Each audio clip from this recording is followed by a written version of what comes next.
It is no secret casinos are big business and that the house always wins, except when they fall victim to cyber attacks. MGM Resorts entering its second week since being hit with a massive cyber attack, and analysts are estimating the company is losing up to about $8.5 million every day.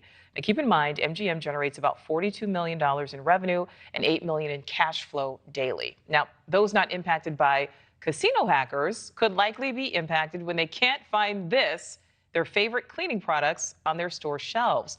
Clorox has just revealed its entire production process has been upended by a cyber attack, and store shelves could be bare for months. All right, let's bring in cybersecurity expert Gordon Lawson. Gordon, thank you so much for some of your time. We know the hacking groups behind these attacks now, at least the MGM attack, but what is their ultimate goal? Is this only about money? Well, I think it's about money for sure, Nichole, and pleasure to be with you as well. But I think there's another piece to this too. It's that if they can take down and affect the operations of the biggest companies in the world, it's just disconcerting for businesses across the spectrum, and smaller businesses. They don't have the resources to be able to recover like an MGM will. But I think it just shows how effective and how nefarious these threat groups can be now. Absolutely, Gordon. Especially, I mean, you think about these smaller businesses. If a huge company, like MGM Resorts, is still dealing with this, I mean, you can only imagine how tough it is for some of these smaller businesses. Are these ransomware attacks becoming more frequent? They're definitely becoming more frequent. I think that we're on track for well over 600 million of payouts in 2023. That's significantly more than what we did, what occurred in 2022. And I think the vectors are getting more and more sophisticated.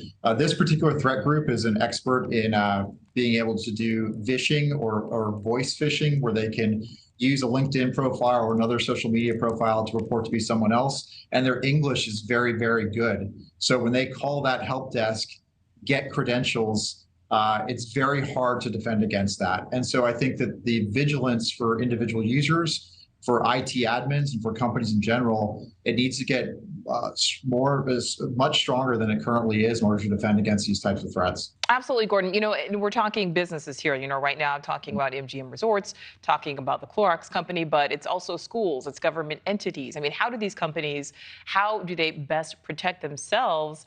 Because again, this continues to happen. You just told us the numbers.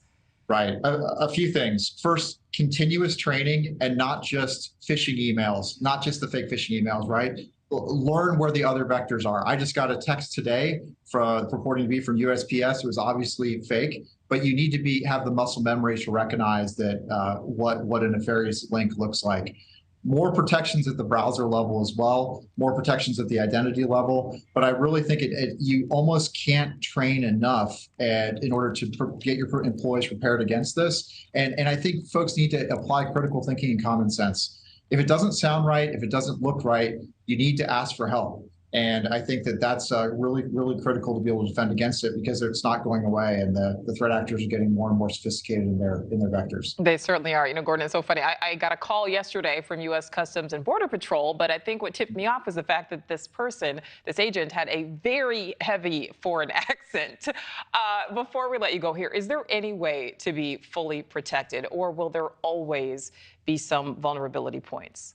I think there will always be vulnerability points. I will say I'm really encouraged on the positive side of what AI is doing. AI, when you're looking at the metadata around these different vectors, around nefarious URLs, it's getting better and better at detecting things, but it's still about the human element. And I think we just have to continue training our employees that this isn't going away, and you got to be ready to defend against it and report it when you see something that doesn't look right. Absolutely. Definitely have to be vigilant. Cybersecurity expert Gordon Lawson, thank you. Thank you for watching. Go to newsnationnow.com to find News Nation on your television provider. And don't forget to click the red subscribe button below to get more of News Nation's fact-driven, unbiased coverage.